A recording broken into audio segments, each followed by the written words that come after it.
पार्वती मैया की जय। अहोई अष्टमी हर साल कार्तिक महीने के कृष्ण पक्ष की अष्टमी तिथि को की जाती है। अहोई का मतलब होता है जो अनहोनी को टाल दे। इस दिन माताएं अपने पुत्र की दीर्घ आयु और अच्छे स्वास्थ्य की कामना के लिए व्रत रखती है और उनकी खुशहाल जीवन के लिए माता पार्वती से प्रार्थना करती है। करवा चौथ के 4 दिन बाद अहोई अष्टमी का व्रत रखा जाता है और इसमें तारों को अर्घ देकर माताएं व्रत खोलती है और भगवान का भोग लगाने के साथ अपने बच्चों को भी प्यार से खाना खिलाती है।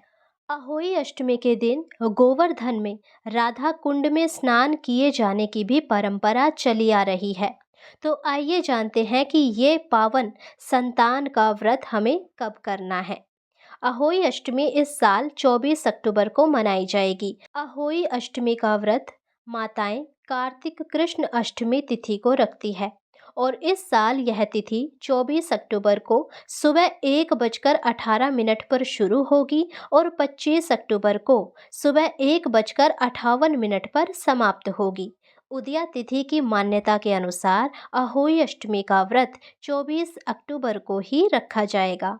अहोई अष्टमी पर तारों को देखकर अर्घ देने का समय शाम को 6:06 से है और इस दिन सूर्यास्त 5:42 पर होगा।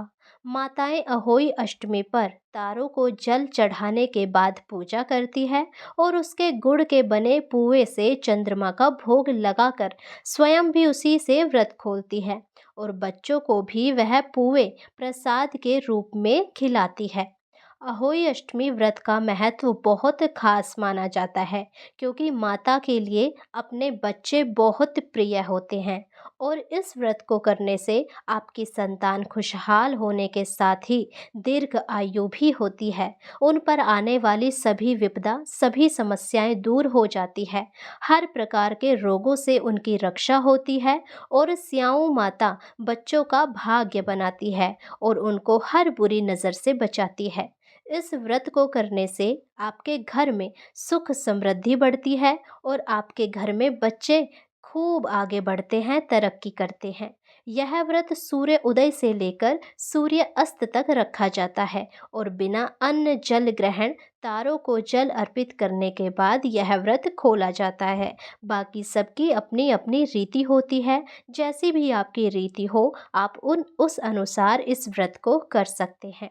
इस दिन हमें पार्वती माता से अपने संतान की दीर्घायु अच्छे स्वास्थ्य की कामना करनी चाहिए और इस दिन अवश्य माता पार्वती का पूजन करना चाहिए क्योंकि पार्वती जी ही अहोई अष्टमी का रूप है। इसीलिए हमें अहोई माता यानी कि पार्वती माता की पूजा करनी चाहिए और उनके समक्ष हाथ जोड़कर अपने बच्चों के लिए प्रार्थना करनी चाहिए ताकि सभी के जीवन में सुख समृद्धि और खुशहाली बनी रहे। जल्द ही हम इस चैनल पर अहोई अष्टमी की कथा भी लेकर आएंगे। आप जल्दी से चैनल को सब्सक्राइब करके बेल आइकन दबा लें ताकि जब भी हम कथा डालें तो उसका नोटिफिकेशन आपको सर्वप्रथम मिले और आप सभी कथाएं सुन पाएं। हरे कृष्णा।